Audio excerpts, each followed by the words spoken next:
भारतीय संविधान एक अनवरत अध्ययन सीरीज पर हम लोग कार्य कर रहे थे, जो विभिन्न प्रतियोगी परीक्षाओं और संविधान के जिज्ञासुओं के लिए महत्वपूर्ण है।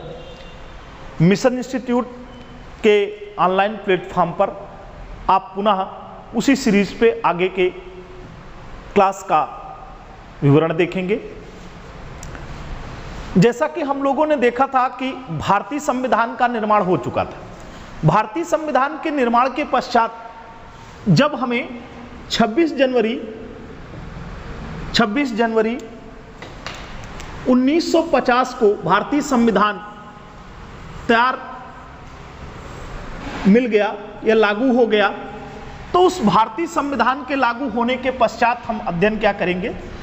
तो सर्वप्रथम हमने बताया था आपको ये स्ट्रक्चर आपको ध्यान रखना है, और इस स्ट्रक्चर पर भी सिविल सेवा या अन्य छोटे ही परीक्षाओं में कई बार प्रश्न पूछे जा चुके हैं।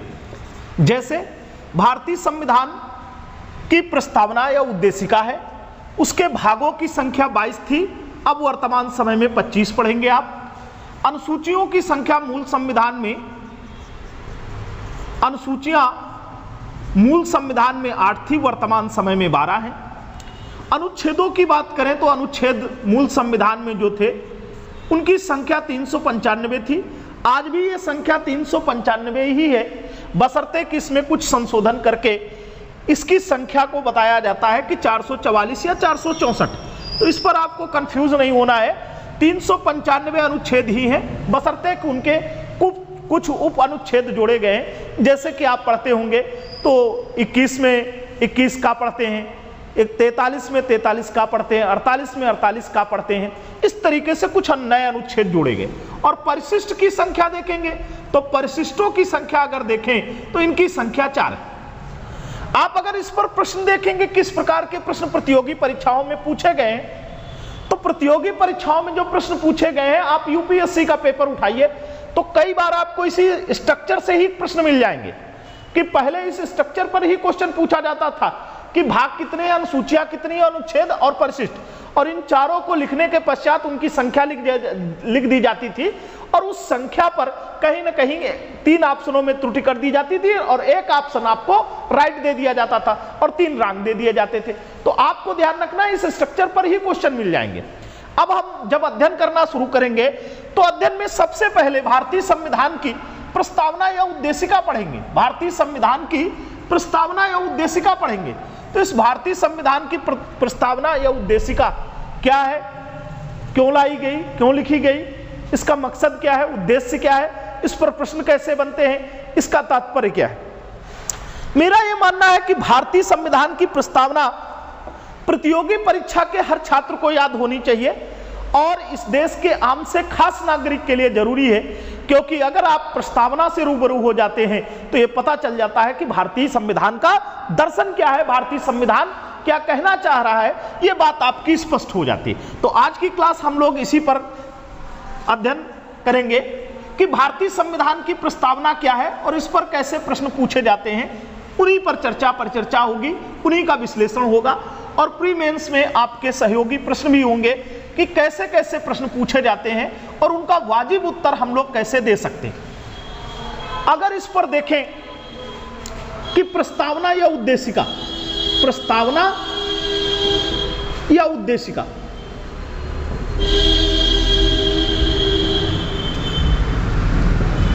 उद्देशिका अभी एक एग्जाम में पूछा गया इसके अन्य नामों से, तो ध्यान रखेंगे अगर इसके नामों में और नाम की बात आए तो इसे आमुख भी बोला जा सकता है, इसे आमुख भी बोला जा सकता है, इसे भूमिका भी कहा जा सकता है। यह प्रश्न हिंदी में हो सकते हैं, अंग्रेजी में एक ही शब्द मिलेगा आपको, प्रेम्बल। तो प्रेम्बल शब्द अंग्रेजी में मिलेगा, लेकिन हिंदी में आपको जो इस पर शब्द मिलेंगे, अभी आप पेपर देखेंगे, जस्ट पेपर हुआ है, उस पर यही आमुख से क्वेश्चन पूछा गया है कि भारतीय संविधान की प्रस्तावना या उद्देशिका को क्या कहा जा सकता है। तो आपको ध्यान रखना आमुख या भूमिका के नाम से, आमुख कहे, भूमिका कहे, उद्देशिका कहे, प्रस्तावना कहे, बात एक ही है। और इस आमुख, प्रस्तावना या उद्देशिका के इन 2 शब्दों को हटा करके हम लोग पुनः इसी पर प्रस्तावना या उद्देशिका, इसकी शुरुआत कैसे होती, इसका मकसद क्या है, इसकी बात क्या है। तो देखेंगे प्रस्तावना या उद्देशिका? उद्देशिका। अगर इस पर चर्चा करें कि उद्देशिका है क्या, उद्देशिका है क्या, सर्वप्रथम यही बात करें कि है क्या उद्देशिका, तो इसका सीधा आंसर मिल जाएगा भारतीय संविधान का दर्शन। भारतीय संविधान का दर्शन है। अगर आपको भारतीय संविधान के दर्शन करने हैं तो वो दर्शन आपको इसी में हो जाते हैं। भारतीय संविधान की फिलॉसफी क्या है, ये आपको इसी से पता चल जाएगी कि भारतीय संविधान की उद्देशिका क्या है। और जब उद्देशिका का आप अध्ययन करते हैं तो इसका अगर शाब्दिक अर्थ देखें तो उद्देश्य धन इका, ये दो शब्द मिल जाएंगे आपको, उद्देश्य और धन इका, इस पे ऐसा। और उद्देश्य शब्द का मतलब भारतीय संविधान का उद्देश्य क्या है, एक ये आपको प्रश्न का आंसर मिल जाएगा। भारतीय संविधान किन लक्ष्यों पर काम करना चाहता है, उसका लक्ष्य क्या है, ये आपको मिल जाएगा। भारतीय संविधान का आदर्श क्या है, ये आपको इसका आंसर मिल जाएगा। और भारतीय संविधान के प्रयोजन क्या है, भारतीय संविधान का प्रयोजन क्या है, अगर आप इस पर ध्यान दें तो आपको ये बातें उद्देशिका से स्पष्ट हो जाती हैं कि भारतीय संविधान की उद्देशिका है क्या, तो भारतीय संविधान का क्या है, दर्शन है। भारतीय संविधान के आपको दर्शन करने हैं तो प्रस्तावना से आपको रूबरू होना है, उद्देशिका से आपको रूबरू होना है, प्रेम्बल से आपको रूबरू होना है। उद्देशिका दो शब्दों से मिलकर बना है, उद्देश्य धनिका। तो भारतीय संविधान का उद्देश्य क्या है, इस प्रश्न का आपको वाजिब जवाब मिल जाता है। लक्ष्य क्या है, आदर्श क्या है, प्रयोजन क्या है, ये इसी प्रस्तावना से पता चल जाता है कि भारतीय संविधान किन लक्ष्यों को प्राप्त करने के लिए बनाया गया है, उसके उद्देश्य या मकसद क्या है, वो किन आदर्शों पर चलना चाहता है, और क्या है उसका प्रयोजन क्या है। इन चारों बिंदुओं पर अगर हम चाहें तो इसी के माध्यम से समझ सकते हैं और तर्क कर सकते हैं। अब पुनः हम देखेंगे कि भारतीय संविधान की प्रस्तावना की शुरुआत कैसे होती, कहां से इसका प्रारूप आया। तो आप देखेंगे सर्वप्रथम जब अमेरिकी संविधान लिखा गया तो उसमें एक प्रस्तावना लिखी गई और उसी के प्रचलन पर क्या किया गया, फिर उसके पश्चात अनेक देशों के संविधान लिखे गए और उन संविधानों की प्रस्तावना लिखी गई। भारतीय संविधान की प्रस्तावना की बात करें तो हमने पूर्व की क्लासों में आपको पढ़ाया है कि भारतीय संविधान सभा की प्रथम बैठक 9 दिसंबर 1946 को हुई, दूसरी बैठक 11 दिसंबर 1946 को हुई और तीसरी बैठक 13 दिसंबर 1946 को हुई। और संविधान सभा की जब तीसरी बैठक हो रही, संविधान सभा की तीसरी बैठक, और इस तीसरी बैठक में आप क्या देखते हैं, तीसरी बैठक में ही 13 दिसंबर 1946 को, 13 दिसंबर 1946 को पंडित जवाहरलाल नेहरू द्वारा, पंडित जवाहरलाल नेहरू द्वारा क्या किया गया, जवाहरलाल नेहरू द्वारा उद्देश्य प्रस्ताव या उद्देश्य संकल्प पेश किए गए। उद्देश्य प्रस्ताव या उद्देश्य संकल्प पेश किए गए, उद्देश्य प्रस्ताव या संकल्प पेश किए गए। और इन उद्देश्य प्रस्तावों और संकल्पों पर लगभग 8 दिनों तक चर्चा या बहस हुई और उन 8 दिनों की चर्चा या बहस के पश्चात भारतीय संविधान की उद्देशिका या प्रस्तावना को फिर स्वीकृति मिल गई कि इन्हें स्वीकार किया जाना चाहिए। और 22 जनवरी 1947 की आप ध्यान रखेंगे कि 22 जनवरी 1947 को भारतीय संविधान की प्रस्तावना को स्वीकार कर लिया गया।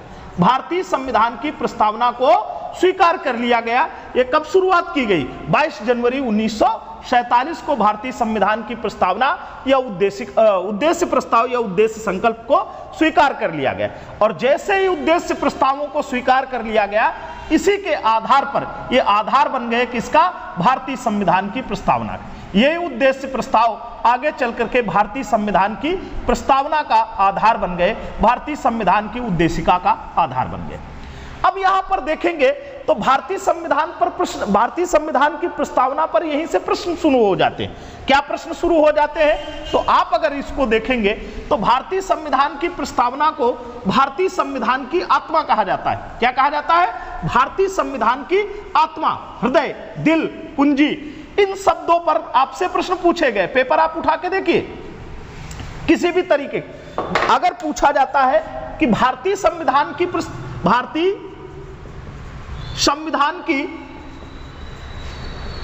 संविधान की आत्मा क्या है, या पूछ लिया जाए हृदय किसे कहते हैं, या पूछ लिया जाए कुंजी क्या है, या पूछ लिया जाए कि भारतीय संविधान का दिल क्या है, तो आपका आंसर मिल जाना चाहिए।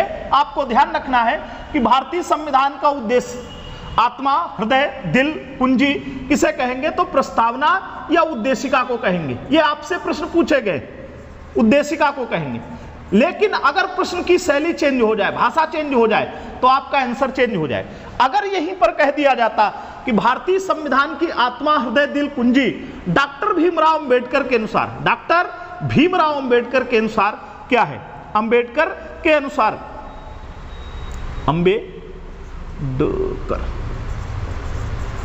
अंबेडकर के अनुसार क्या होगा?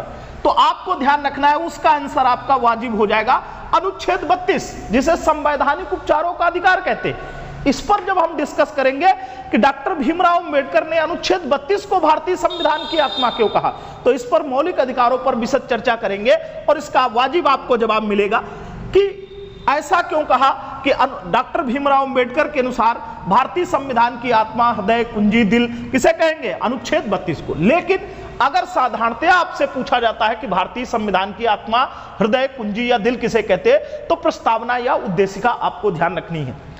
इसके पश्चात हम लोग चलते हैं कि भारतीय संविधान की प्रस्तावना या उद्देशिका में दिया क्या गया है। तो आप अगर इस पर चर्चा करें तो आप प्रतियोगी परीक्षाओं, प्रतियोगी छात्रों को ध्यान रखना चाहिए कि आपको भारतीय संविधान की प्रस्तावना पूरी तरीके से एक एक शब्द उसका व्याख्या सहित आपको पता होना चाहिए।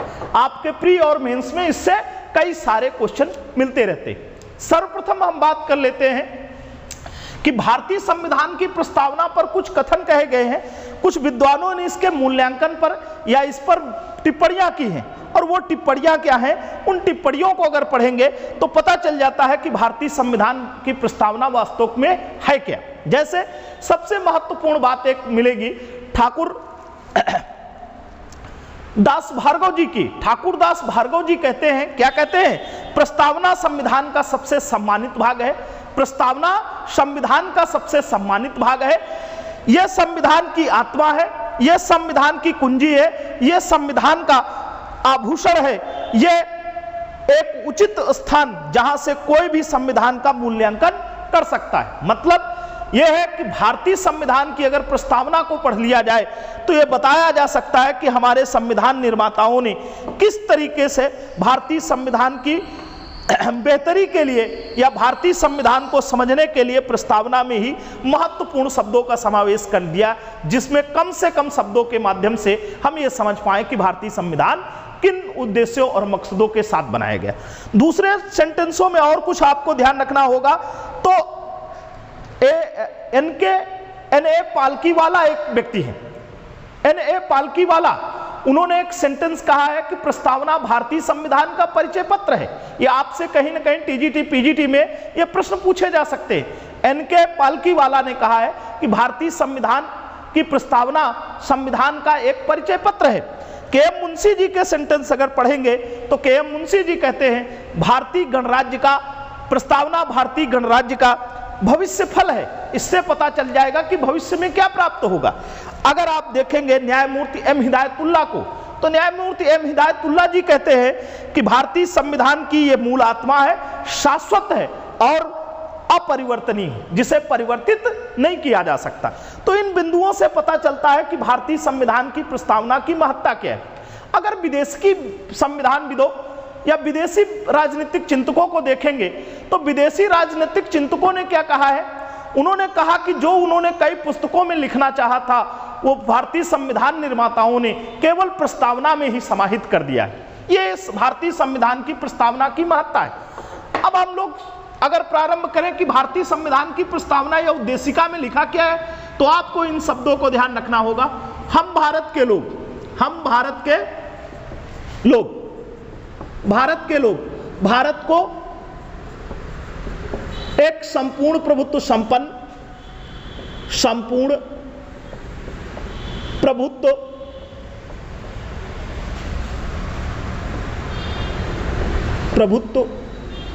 संपन्न, समाजवादी, पंथ निरपेक्ष, लोकतंत्रात्मक, गणराज्य बनाने के लिए, गणराज्य बनाने के लिए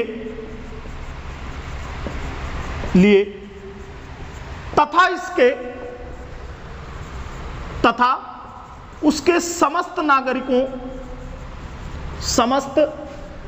नागरिकों को सामाजिक, आर्थिक, राजनीतिक, न्याय, विचार, अभिव्यक्ति, विश्वास, धर्म और उपासना की स्वतंत्रता,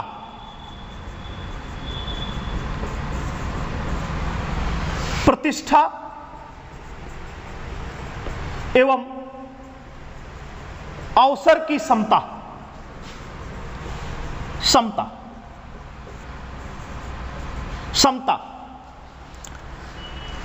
प्राप्त करने के लिए तथा उन सब में व्यक्ति की गरिमा और राष्ट्र की एकता और अखंडता को सुनिश्चित करने वाली बंधुता बढ़ाने के लिए आज दृढ़ संकल्प होकर 26 नवंबर 1949 मिति मार्ग शीर्ष शुक्ल सप्तमी संवत 2006 विक्रमी को एतद द्वारा इस संविधान को अंगीकृत, अधिनियमित और आत्मार्पित करते हैं।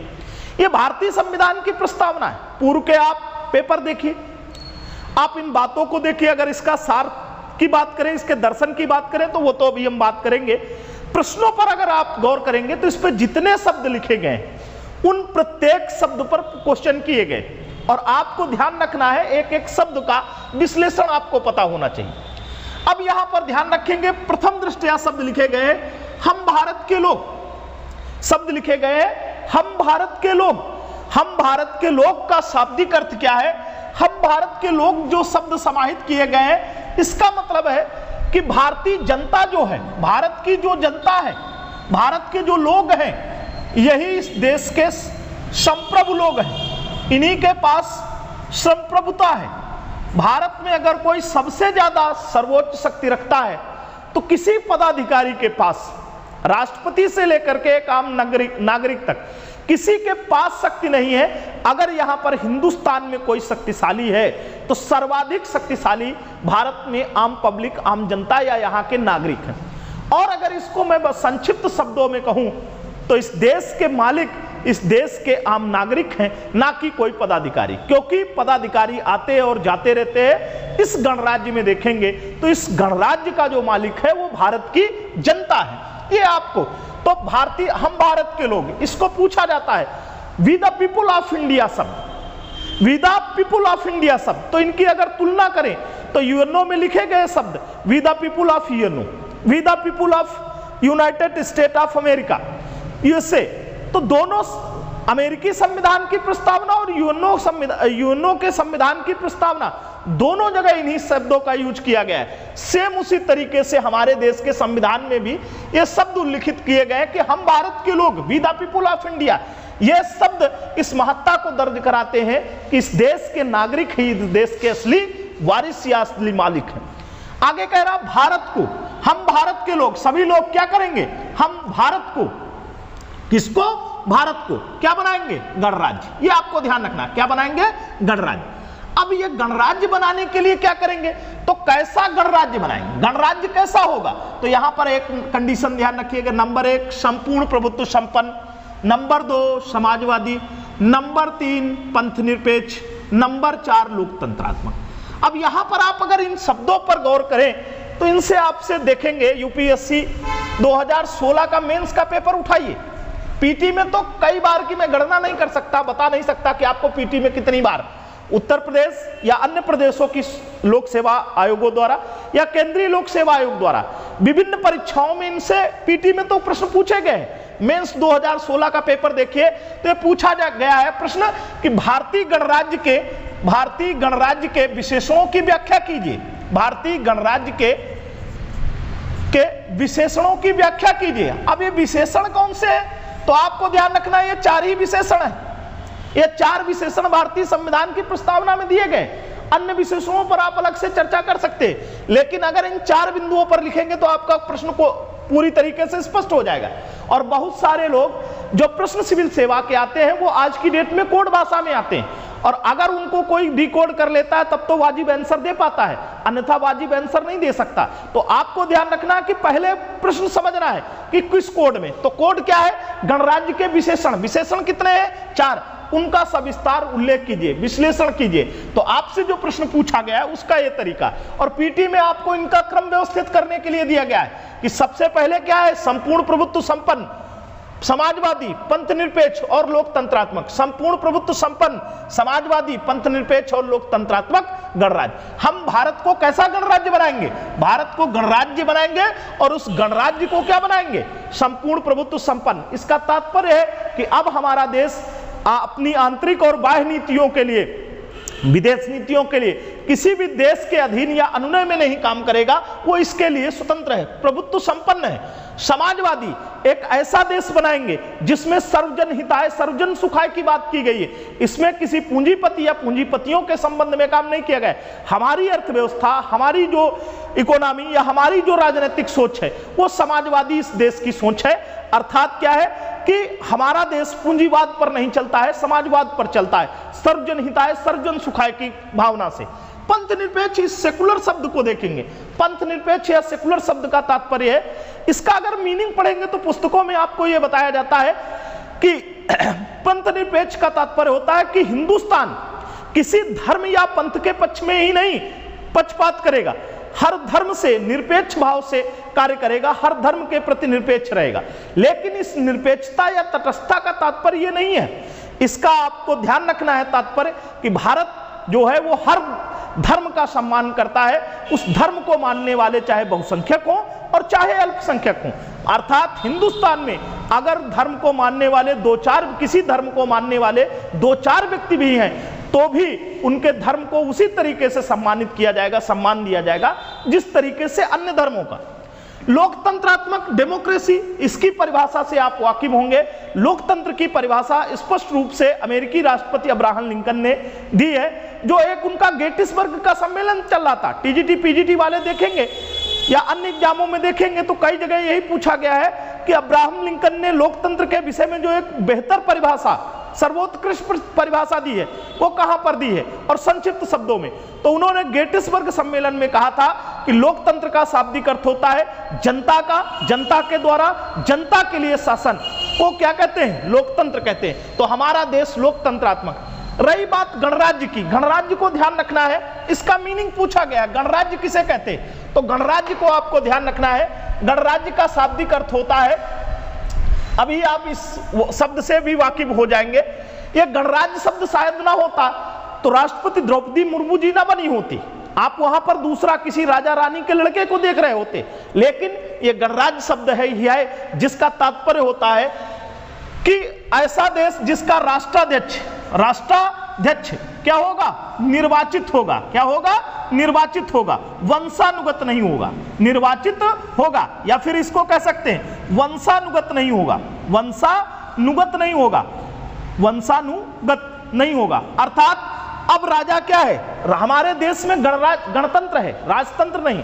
ब्रिटेन में आज भी क्या होता है? वो राजतंत्र है, वहां राजा का लड़का राजा बनता है। जापान राजतंत्र है, लेकिन क्या है कि आपका देश गणराज्य है, और गणतंत्र या गणराज्य की विशेषता होती है कि इसका राष्ट्राध्यक्ष निर्वाचित होता है, ना कि मनोनीत। अब इसके आगे के हम लोग बिंदुओं पर चलें। ये तो बात हो गई कि हम अपने राष्ट्र को कैसा बनाने की परिपाटी सोच रहे हैं। हमारे संविधान निर्माता क्या चाहते थे कि हमारा देश कैसा बना, हमारा गणराज्य कैसा हो। अब उसके बाद बनाने के लिए तथा अब यहां के बाद फिर देखेंगे संयोजक शब्द हिंदी में, इसके पश्चात उसके समस्त नागरिकों को। अब यहां पर एक बात कही गई, इसके समस्त नागरिकों को।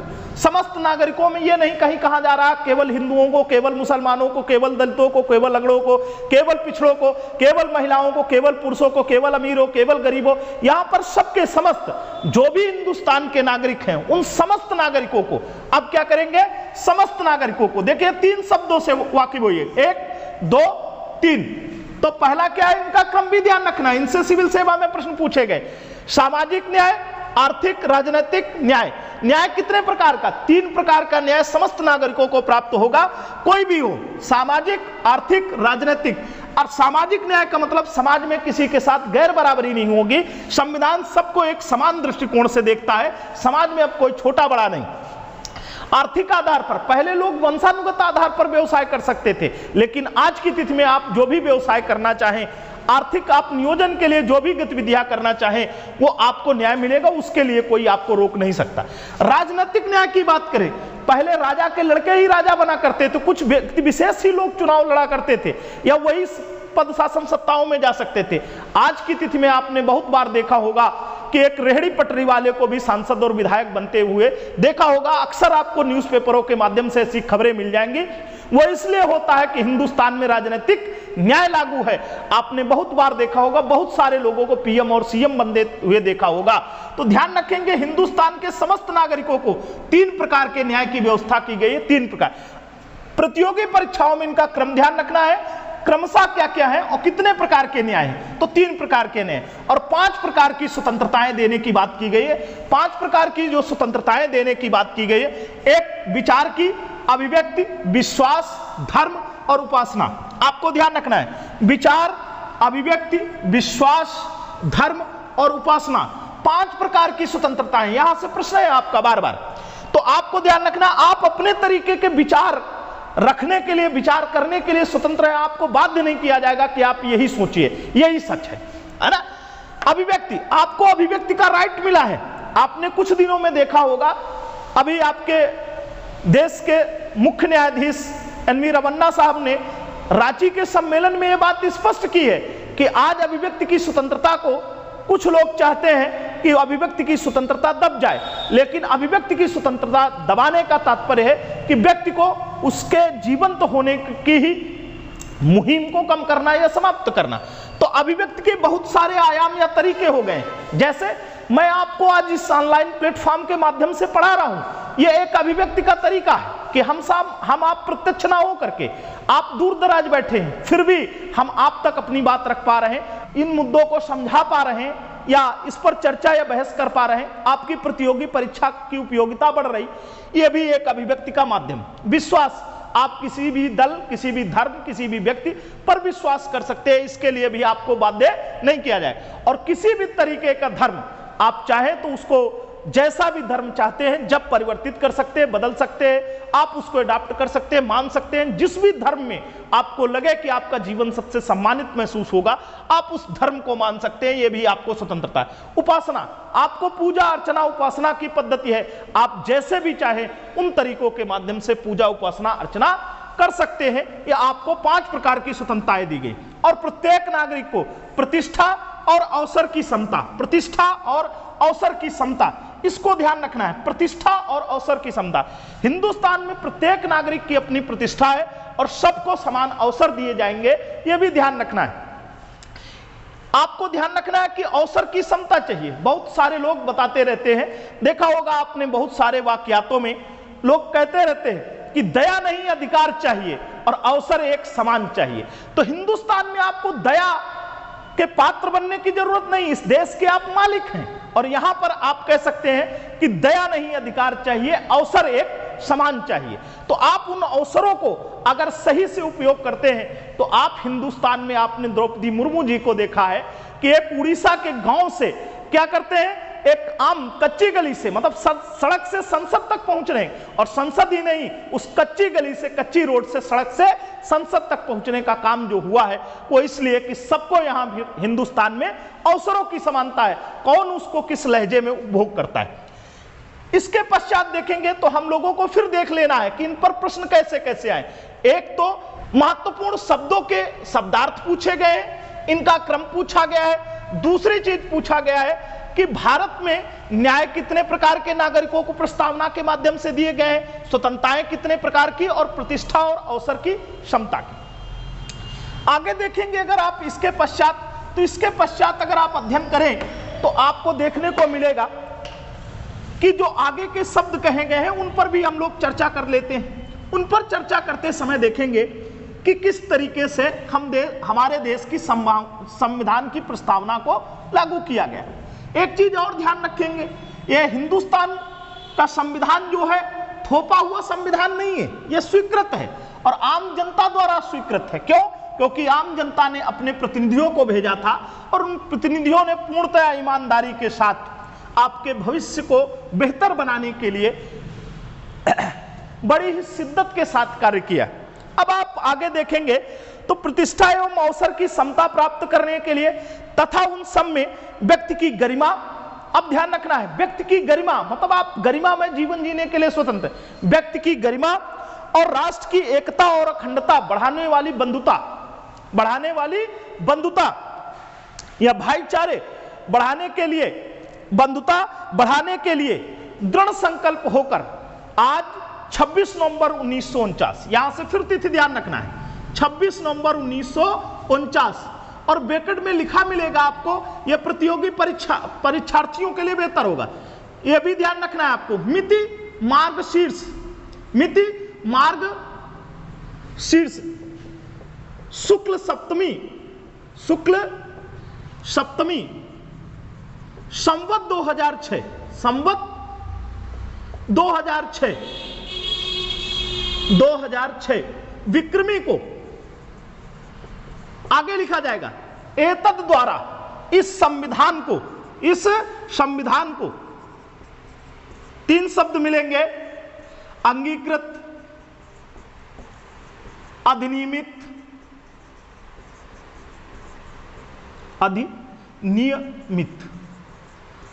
आत्मार्पित करते हैं। अब यहां पर फिर ध्यान देंगे कि ये आपसे प्रश्न पूछे गए हैं, इसकी डेट बार बार पूछी गई कि भारतीय संविधान कब अंगीकृत किया गया, भारतीय संविधान कब अधिनियमित किया गया, भारतीय संविधान कब आत्मार्पित किया गया। इन सब का वाजिब आंसर क्या होगा कि भारतीय संविधान कब अधिनियमित, कब आत्मार्पित, कब अंगीकृत, कब स्वीकृत, कब स्वीकार। 26 नवंबर 1949 को यह तिथि है और इस दिन क्या हो रहा, मिति मार्ग शीर्ष शुक्ल सप्तमी संवत 2006 विक्रमी। अब यह ध्यान रखना है 2006 विक्रम संवत दिया गया, तो आपको एक प्रश्न कमेंट करके बताना है कि सन में, ईस्वी सन या सन, जैसे यहां 1949 लिखा है और विक्रम संवत क्या लिखा जा रहा, विक्रम संवत लिखा जा रहा क्या 2006। तो आपको ध्यान रखना है कि विक्रम संवत और सन में कितने वर्षों का डिफरेंस होता है और क्यों। जब हम लोग इतिहास का अध्ययन करेंगे तब इस पर भी चर्चा करेंगे कि इनमें अंतर क्यों होता है, किस कारण से ऐसा अंतर होता है, और भी कई सन दिए जाते, और भी कई संवत दिए जाते हैं। जैसे आपने शक संवत सुना होगा, विक्रम संवत सुना होगा, कल की संवत सुना होगा, हर्ष संवत सुना होगा, गुप्त संवत सुना होगा। इन संवतों पर जब हम चर्चा करेंगे, जब एंशिएंट हिस्ट्री पर क्लास होगी, वो भी एक अगले सप्ताह तक क्लास होगी, उस पर हम लोग चर्चा करेंगे। यहां पर आप कमेंट करके इसको बताइए। अब देखिए भारतीय संविधान की प्रस्तावना पर तो हम लोग चर्चा कर चुके हैं, सर आपके प्रश्न इसी से बन जाएंगे, चाहे जिस तरीके के हो। यहां के बाद आपको ध्यान रखना है कि भारतीय संविधान पर सुप्रीम कोर्ट के 2 वाद प्रमुख हैं, सुप्रीम कोर्ट के 2 वाद प्रमुख हैं और सर्वोच्च न्यायालय सुप्रीम कोर्ट के उन वादों पर चर्चा करते हैं। तो एक सुप्रीम कोर्ट के जो प्रमुख वाद हैं, इन वादों पर आपसे प्रश्न कैसे पूछे जाते हैं। तो एक वाद है 1960 का और एक 73 का। 1960 का वाद देखेंगे तो 1960 में एक है बेरूवादी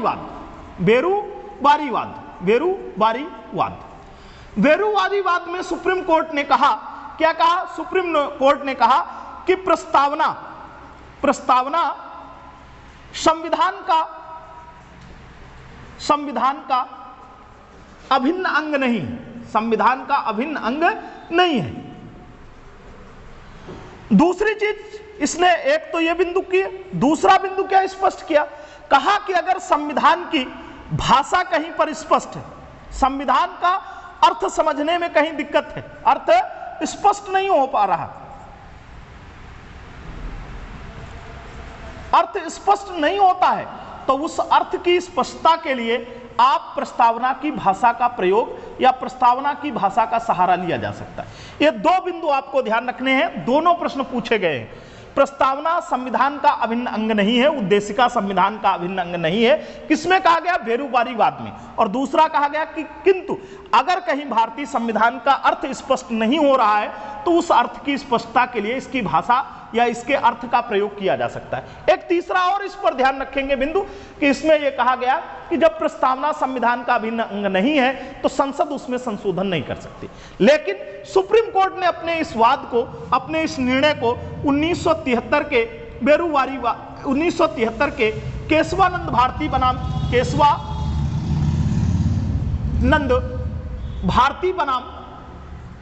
भारती बनाम केरल राज्य में इस वाद में अपने पूर्व के निर्णय को बदलते हुए, जैसा यहां पर कहा कि प्रस्तावना संविधान का अभिन्न अंग नहीं है, तो यहां कहा कि प्रस्तावना संविधान का अभिन्न अंग है, अभिन्न अंग है। अब यह शब्द भी आपको समझने की जरूरत है। अभिन्न अंग है कि मतलब ऐसा अंग है जिसे पृथक नहीं किया जा सकता, जिसे अलग नहीं किया जा सकता। और दूसरा कहा कि संसद इसमें संशोधन कर सकती है, संसद संशोधन कर सकती है, प्रस्तावना सहित किसी भी भाग में संसद संशोधन कर सकती है। अब ये संसद संशोधन कर सकती है, फिर एक क्या किया गया, इस केशवानंद भारती बनाम केरल राज्यवाद में एक बेसिक स्ट्रक्चर थ्योरी या आप कह सकते हैं बुनियादी ढांचा का सिद्धांत आया, बुनियादी ढांचा सिद्धांत आया। और ये जो बुनियादी ढांचा सिद्धांत आया है इस पर आप देखेंगे बेसिक स्ट्रक्चर थ्योरी, इसमें कहा गया या इसी को मूलभूत ढांचे का सिद्धांत कहते हैं। इस पे कहा गया कि संसद संशोधन तो कर सकती है किंतु उसके द्वारा किया गया किसी प्रकार का संशोधन उसके मूलभूत ढांचे में कोई परिवर्तन नहीं करेगा या परिवर्तन नकारात्मक नहीं होगा, परिवर्तन सकारात्मक होगा।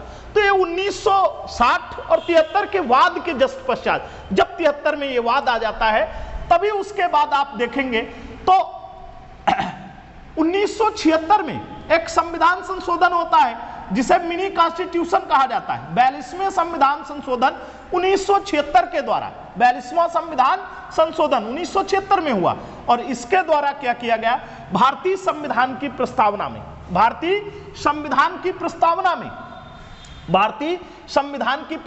में 3 शब्द जोड़े गए, प्रस्तावना में 3 शब्द जोड़े गए। और वो 3 शब्द कौन कौन से हैं, इनसे भी बार बार प्रश्न पूछा गया है, आपको ध्यान रखना है। नंबर 1 शब्द है समाजवादी।